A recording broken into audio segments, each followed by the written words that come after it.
How's it going, everyone? We're back with some more Pioneer Rock content here, and we're actually doing a different format today. This is actually a playthrough. I actually played in a prelim today, and I had like work I needed to do in between rounds, so I didn't like start the stream. So I figured I could just like go over the video replay. As a showcase, how we did today. So this is the list that I've been streaming slash been doing well with. This is a list very similar to the list that I top rated my RCQ with. And I've been playing this exact 75 in Explorer. I've been doing pretty decent. I think at the time of the prelim, I was like 12-2 or something absurd. So I felt really confident in the list. I just wanted to play in a prelim, something I didn't really have. I really have time or the energy really to do so, just because the time between rounds is just so brutal. So I think for content purposes, I think it's best to kind of do a video playthrough than like a live stream. So let's look at the video, shall we? So this is round one, game one. We are on the draw. So parents like okay. You have Lily Scoos, Sentinel. Them having Sunken Citadel on black means that this is Waste Not. So just because they don't play Waste Not 2 doesn't mean it's not Waste Not. The Abrupt Decay is pretty decent, so we can just play Scoos as a way just to eat a push. So then that way, if they play Liana, it's kind of iffy. I was debating between discarding a land or a Sentinel. And I feel like we kind of want the decay, obviously, for the Lily. I think I want Liliana for like an opposing Shieldred. So it was between a land or like a Sentinel. I opted for the Sentinel just because we already have the land already. Um,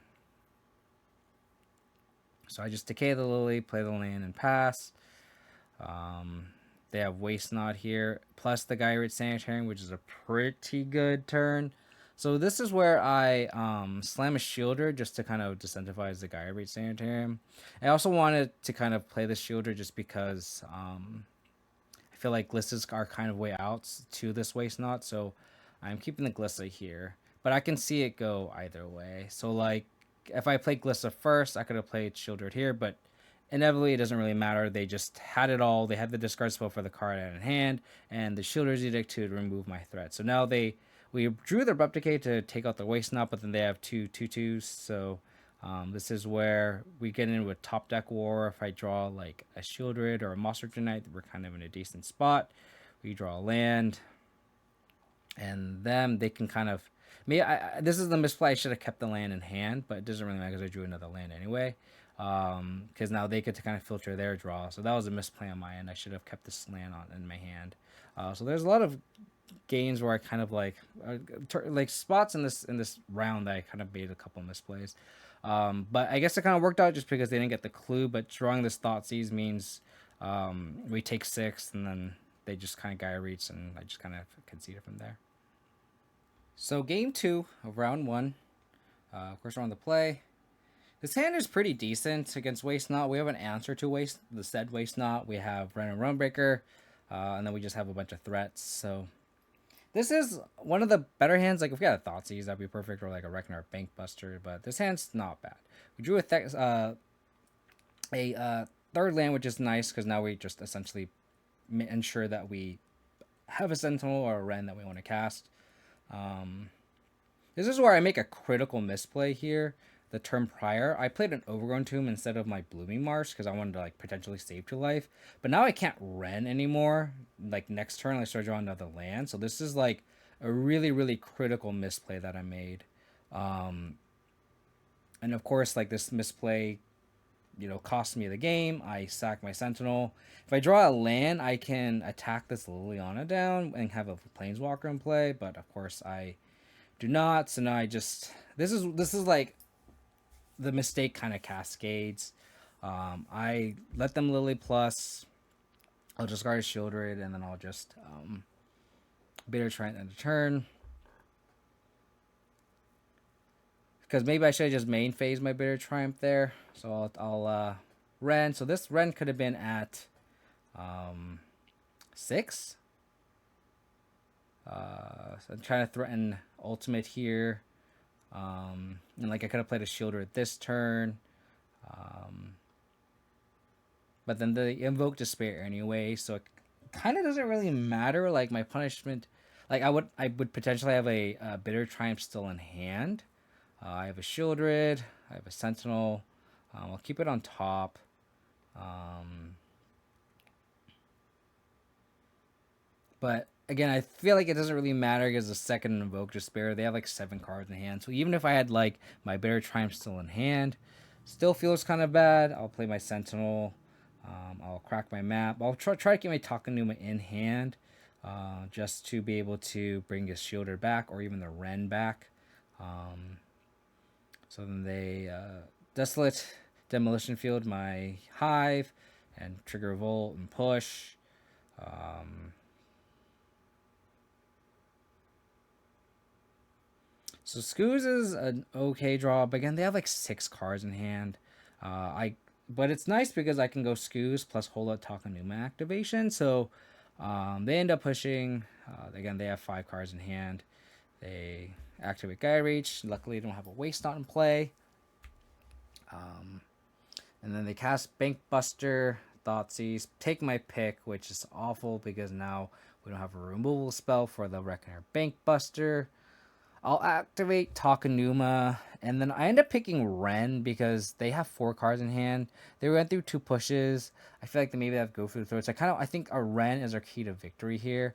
It could have been a Shieldred's Edict, or like it could have been a Shieldred, but they have push plus Shieldred's Edict, so I take the Edict, and then we could try to like somehow squeeze a victory out of this, and hopefully this Ren can try to steal the game.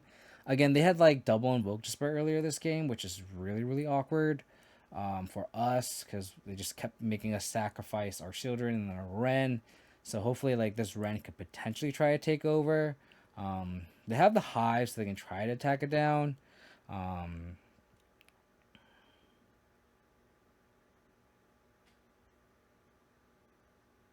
So then now we just untap, draw a second Ren, which is interesting. We draw the push from the Mutavault. So again, we attack for 3, get them to 10. So this is where they kind of start being able to, utilize Bank Buster because they have 1 counter left. So now they can draw the card and then really start making a 4/4. But then they just go blank us. They can attack this rundown. We have nothing. They start Gaia Reed Sanitarium. So this is where I just concede because I think we're just too far behind. Like I said, like even if we had this Bitter Triumph that we use on a Liliana still in hand, I don't think it would have mattered because they had really nothing in play that we wanted to kill. So no harm, no foul, I guess. But their deck just kind of did their thing, and I think Wasteland's just a bad matchup. We can kind of pivot our way to beat them, and we can have our Bank Busters and try to pivot ourselves to empty our hands, so then their go blanks do nothing, and then their waste not kind of sits there. But once they kind of assemble the waste not plus Gaia Sanitarium in play, it's kind of difficult to beat. So it's kind of how it goes sometimes. So round 2 is actually a bye. So this is game 1 of round 3. So we're technically 1-1. We have triple Sentinel, which is hilarious, and we get Thoughtseized. So they take 1 of our Sentinels. We draw Shieldred's Edict, which is decent. So this could have been either Wasteland or Vampires, and this is Vampires just because of the Blood Crypt. I played the Bloom Marsh, hold up Shieldred's Edict. So that way, if they Vein Ripper, then we can just make them sack. We end up besaging the Fable here because I don't want them to filter because we are kind of naked still to a Vein Ripper here. So I play Sentinel. We ramp them, which sucks, but it is what it is. They take our other Sentinel. Have a push. Get him for 2. Play a land. Here we play a Bank Buster. I do this because I want to hold the Shieldred's Edict. If they don't have a land, if they try to just hard cast it off a treasure with the Goblin token, we have a way out. So they just attack for 4. I just activate Bank Buster. This is a turn where I play Blooming Marsh. I could have Thoughtseized, but I kind of wanted to activate Bank Buster plus hold up Shieldred's Edict here, or even just Besage of this Mutavault. So this is what I do. Since they're just attacking with the shaman, I can besage you and then activate Bankbuster, just take this too, because now, since we got the Mutavault out of the way, the Shield Data can tag a Vein Ripper, which they did not cast. So, activate Bankbuster one more time, draw Scoos. So now with Thoughtseize, to try to protect our lone threat, they just have 2 lands. And then we'll just map and see a Shielder on top, so we'll just definitely keep that because we have just a backup threat. They draw Mutavault again, which is kind of scary just because they can now have an out if they top deck a Vein Ripper. So now I opt to just eat with Scoos, because that way next I can just cast Shield Rid and then activate Bankbuster. Like, I don't really need the cards right now. I'd rather just make this into a big threat. Like, I don't need I don't need to dig for anything right now. We're kind of head on board. They duress, which kind of sucks because they take our Shield Edict, so now we just have to Bankbuster and hopefully try to dig for a removal spell.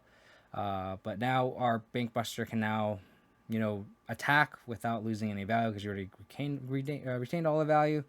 But we essentially just have lethal anyway, because they just block our 5/5 and we get in for 12, and then Shield Rid deals 2. So it was a pretty Raffle Stomp by Rock on Vampires that game. Round 3, game 2, we're on the draw, of course. We get Thoughtseize. Our hand is pretty solid. They take our Thoughtseize. We, have 2 removal spells and a Dreadnought, so it's nice. They take our Thoughtseize, which is good because our Dreadnought's kind of our best card to kind of catch up. They play Harvester. I'm just going to push to clear the board, so that way I can Dread Whispers here. And, I'm just going to hardcast this, actually, because the reason why I'm playing this Dreadnought is if they have the combo, I can just go for 3rd stack my Dreadnought, and I'm not, like, too behind. That's kind of what I learned in this matchup is, at least for Vampires, if we don't have at least post-port, a Pick Your Poison or a Liliana that can clear the way, it's more often than not, unless, like, we're trying to dig for, like, a 3rd land, to just play this Dreadnought out.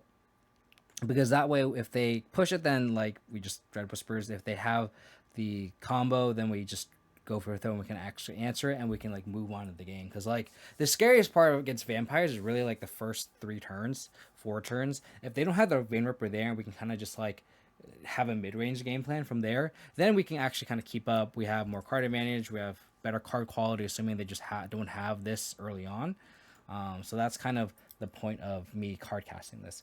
They discard a blood token and then just discard a Vein Ripper, so that's very good for us.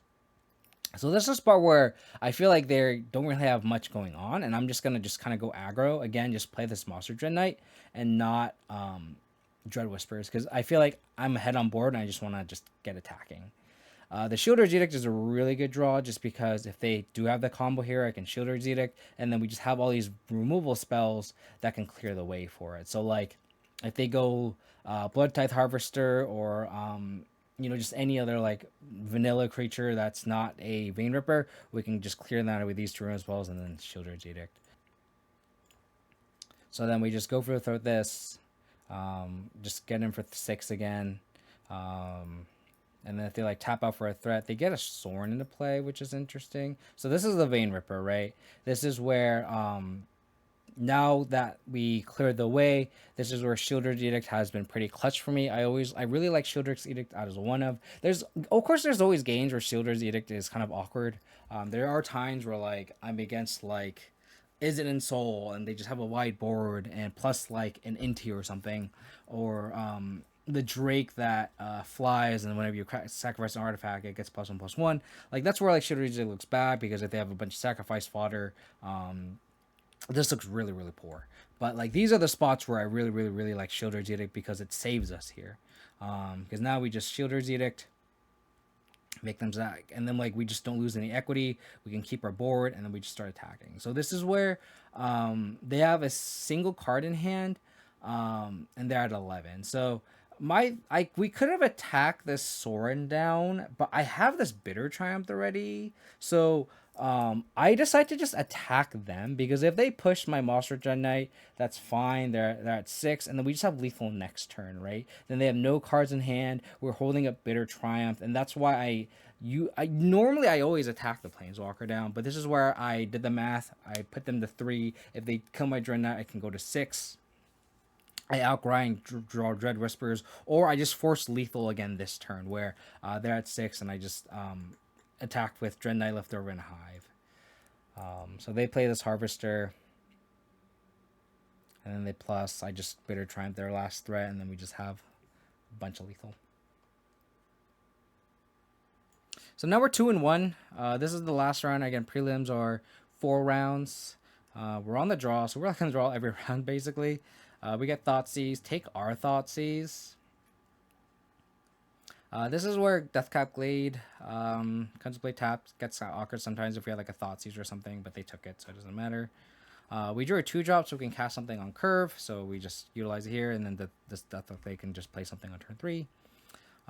This is where I don't block. Again, if they combo here with Vein Ripper, then I want to sacrifice fodder, even though it feels bad. We 2-for-1 and take 3. But I think it's just worth it.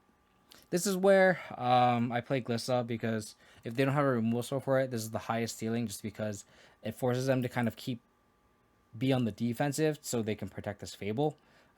Because we need to get this Fable off the table. They discard 2 lands, so this Fable did a lot of work. And of course they make the treasure and push my Glissa. I trade, and they cast Bronco. So this is where I push the Bronco here. And we're just like so behind this game. Whenever they get to like, we have no board presence and they just have Fable plus Goblin, it just feels bad. I Bitter Triumph the Reflection just because that's at the time the biggest threat. I'll play a Sentinel and just try to be even on board state now. And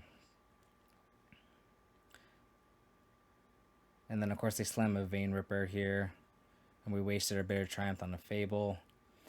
I'll slam a Shieldred here just to try to at least like kind of gain some life back. Because like answering this just costs 4 life. Like sacking a creature and then killing it, so we need to draw like a Shieldred's Edict here. But then they drew these 2 backup creatures, so they just established board presence, and this was just too much for us. This is game 2 of the last round. We're on the play, so we have a nice Thoughtseize into Decay Liliana here, or Decay into Sentinel here. Their hand was Preacher, Push, Vein Ripper, 2 lands, Thoughtseize. I took the Thoughtseize because I wanted to protect the Sentinel, and just based on how our hand is, they don't have Revolt for this push. And we have the Shieldred's Edict for our Vein Ripper if they do have the combo, and then we have the Decay for this Preacher. So I took the Thoughtseize. Also because if we don't take the Thoughtseize and we take, let's say, the Preacher or the Vein Ripper, they take the Thoughtseize, take your Edict. So I'm like valuing this Edict pretty highly just because it insulates us against the Vein Ripper. So this is where I played a Takenuma instead of the Mutavault here, just because I want to be able to hold up Abrupt Decay. If they play like Smuggler's Copters or something, I want to be able to decay that. They end up just going land pass, and we'll play Sentinel here. Again, they don't have Revolt, so they drew the 3rd land, play Fable. So this is where I map to see what I have to top card in my deck. And I just end up decaying the Fable token just because I don't want them to be able to ramp into this Vein Ripper. Because right now they need to either draw the Sorin or just naturally draw into it. And like the treasures off the Goblin also enables push to kill my Sentinel, which is why I kill the Goblin token. It sucks that they did get the loot. They looted a Thoughtseize and a backup Fable, which is really interesting. Maybe they're trying to dig for the Sorin here, but they play a Bronco, which is really cool. I haven't seen Bronco in Vampires. So this is where I map, see a Sentinel, keep it on top because I know they have a push. And then I just opt to attack because I don't want to kill this first and then they just push. So this gets in free 5 damage. And then this is a spot where like, do I decay or do I edict here? I opt to just pass. I could have mapped again. And this is where I misplayed. I wanted to decay this, but I couldn't. because they already have the revolt here because this Fable got exiled, and that's just like huge misplay. And now they draw the Mutavault, and this is where we've kind of, this is like almost a very detrimental sequence for us. So now we just like kind of empty our hand of a removal. We just Liliana minus them, and then we hold up Mutavault to block. So they cast a Fable here. So that was like a really critical mistake that I should have just decayed the Bronco. They wouldn't have drawn this extra Mutavault. They would have drawn the Mutavault for this turn, which cascades to a pretty bad sequence for us. But we try to make do, try to recover from this mistake. We'll go Sentinel, play Bankbuster, empty out our hand, Liliana. Because now, as you can see, that extra card they draw of Mutavault, that means they discard Bankbuster. We could have discarded this Vein Ripper here. So now they can cast this Vein Ripper, which is really, really, really bad for us. So now they trigger Fable, drew the land. Now they can cast this Vein Ripper. And now it's like, it sucks because this Liliana is insulated. They're insulated against this Liliana with this Goblin. So now we need to draw a removal spell off the top. So we draw a land. And so this is where Bankbuster is really clutch. I'm trying to dig for a Fatal Push and Abrupt Decay, a Bitter Triumph. So I crack a map here, try to dig, try to figure out which land to tap here. So I map, see a Fatal Push, perfect, perfect. So activate Bankbuster. This is where I feel really good here. Push this, Lily Edict, I'll map, draw a card, and this is where I end up being really, really ahead.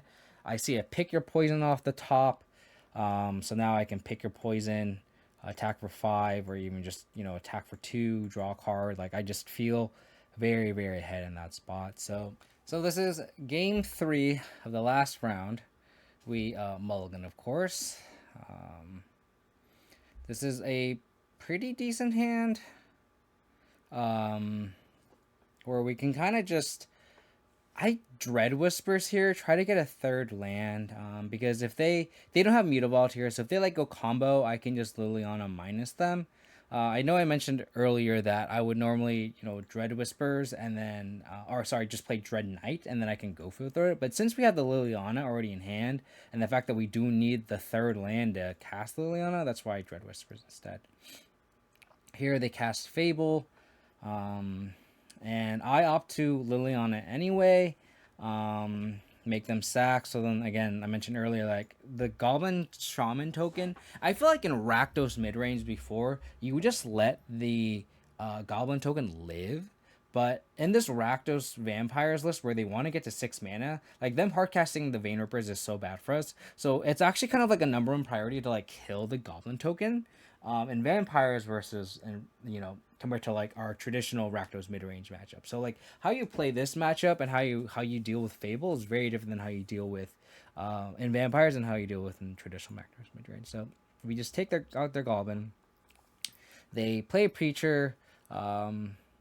Here I end up plussing, because in that way I can double spell, I can go Talk Numa plus Dread Knight. Since we already have the Dread Knight rolled up and the Shieldred as another backup threat, I end up just discarding the Sentinel. You could have discarded the Liliana, but we have this Go for the Throat. If they end up going Vein Ripper, I want to be able to like throat the Flip Fable and the Liliana minus and have another Liliana just to start pressuring them. Because we have to edict this one, which is why I think Sentinel is the odd person out with this Liliana plus. Them discarding a Liliana is very, very good for us. I guess it makes sense for them to discard this because we have the Mutavault already and the Dread Knight, so this Mutavault has looked pretty good. And then we can just go for a throw with their Preacher next turn. So they flip their Fable. Before they attack, I'll go for the Preacher. And then they'll Bitter Triumph my Liliana, unfortunately. So here, I'll attack if they, for some reason, want to block, which they don't. And then I'll play Liliana. And this makes me a little bit vulnerable in a sense, because I can't Edict a Vein Ripper. But like I said, we have the Go for the Throat plus Monster Dread Knight.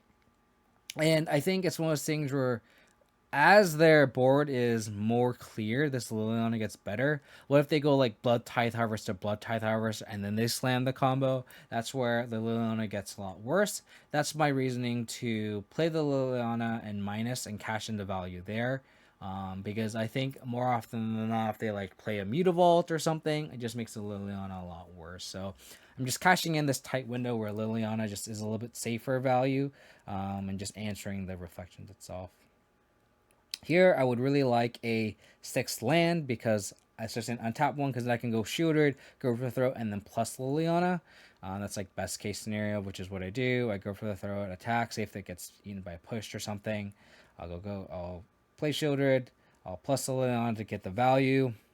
They have the push, so they deal with my Shieldred, but then this Liliana again gets another value. They discard a Vein Ripper, which is crazy. They make a 2/2 Goblin. I'll plus Liliana, and then I'll just attack.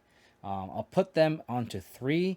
Again, this is just an aggressive attack here. Because now, if they attack this Liliana, that's fine. If they want to attack and make a Vein Ripper, that's fine. This Hive Menace is lethal. So we kind of put him in an awkward pinch with this Liliana. They discard this Hive, and then this Liliana kind of takes over the game. So it was a great showing, I think. We went 2-1. Actual games 3-1 in the prelim with the bye. Like I mentioned, this deck has felt really, really good for me.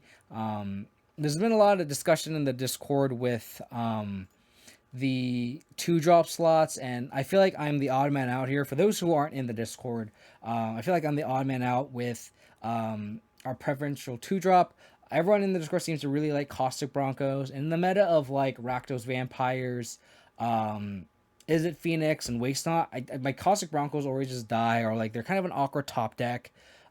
Personally, I really, really prefer the Bankbuster build that I already top in an RCQ with. Like I mentioned on Explorer, I've been going on like a 12-2 run at the time of the prelim, which is crazy.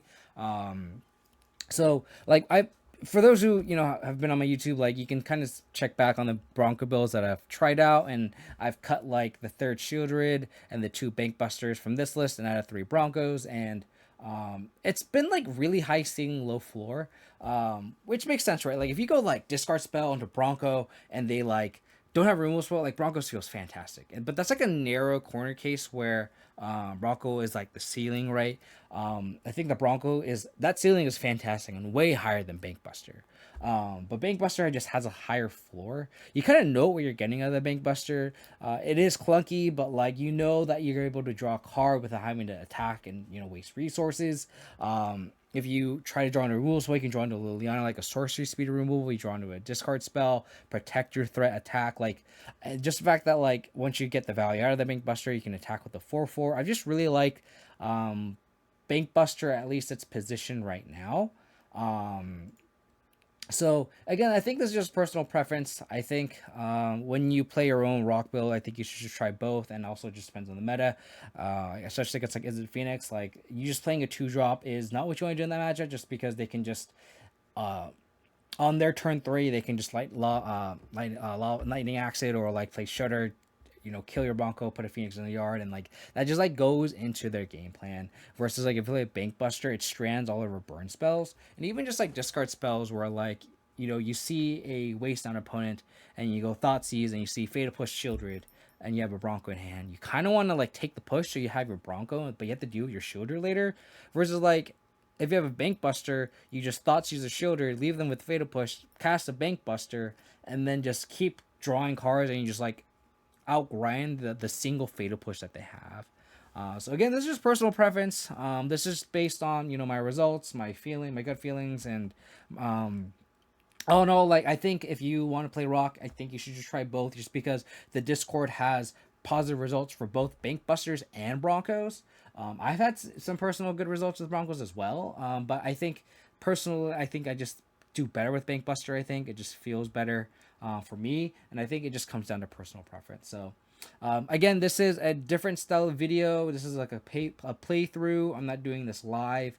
If you like this type of content, please leave a comment, like the video, let me know. This is a little bit more of a shorter video, of course, just because it's sped through the actual game actions. So I'm sure it's a little bit easier to digest. But again, give me feedback.